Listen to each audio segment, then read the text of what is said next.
Hi, I'm Sarah from Sarah's Shed and welcome back to the 1 Acre Homestead.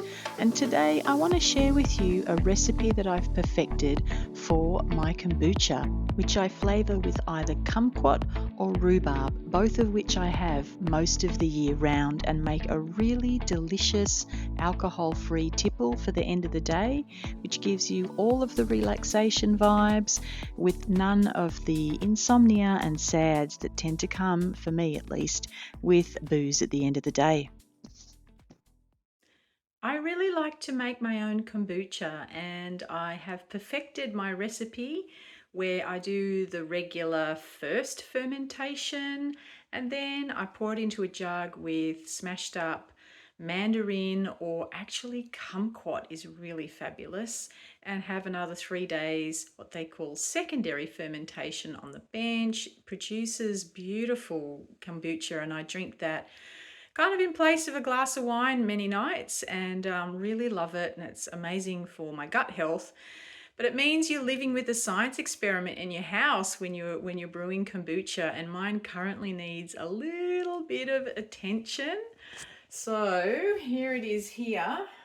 This is the big brew jar, and it's covered with calico. Yeah, there's the mother in there, which has actually grown huge. I've actually been resting it because I've been busy and traveling for a few months. It's been in the coldest spot.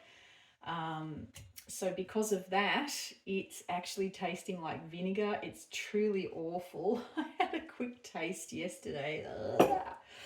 That's like normal. So yeah, I'm going to drain everything out of it except for a couple of cups. The stuff that you drain out is amazing for your compost. So I'll put it in the compost bucket, and then you just got to feed it with sweet tea. I use 5 tea bags and half a cup of sugar. So I'm just going to get that happening now so I can get this little job done. And because I'm really all about not having chemicals in my garden, not having them in my soil, and not having them in what I eat, I actually just go the extra step of taking the little labels off the tea bags I use, and just putting them in with no label, because I just figure it's got like coloured dyes on it. Why would I want to put that in something that I'm making? So yes, let's top it up here with just half a cup of sugar, which will not be in the final brew. The actual bioorganisms, the living things, will eat that and it won't be left by the time you drink it, or not much anyway.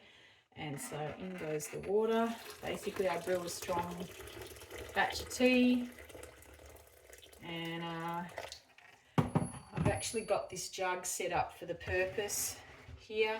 Can you see? So yeah, I've marked it out at 1 litre and 2 litres, which is the final amount.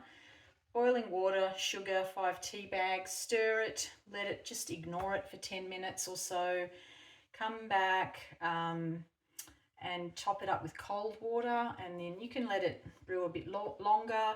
But then as soon as it's sort of tepid, maybe half an hour later, like easy, nice, like a baby's bath, you know, not too hot, you can put it in here. And then yeah, and then after 5 to 7 days, yeah, after 5 to 7 days, then the brew will, you just start tasting it, and when it tastes good, then I move it into the jug for the secondary.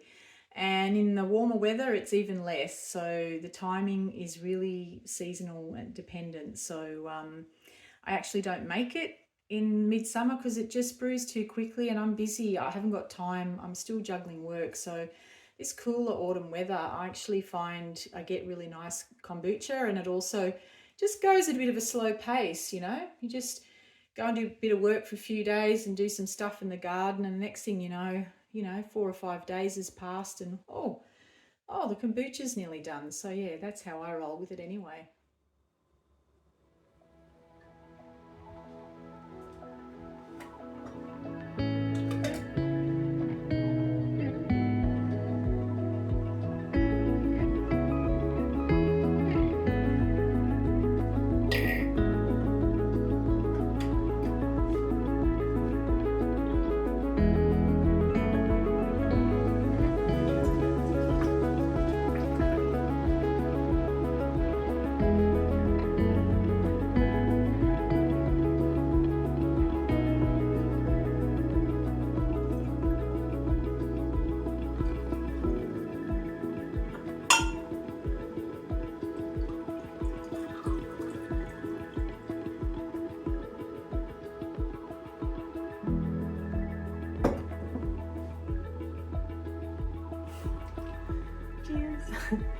Guess I'm having some kombucha for breakfast.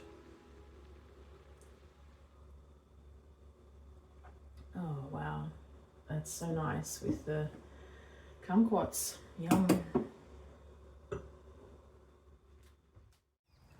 Thanks for stopping by Sarah's Shed, and if you're interested in more Australian homesteading or gardener hack content, please do check out our other playlists. Bye for now.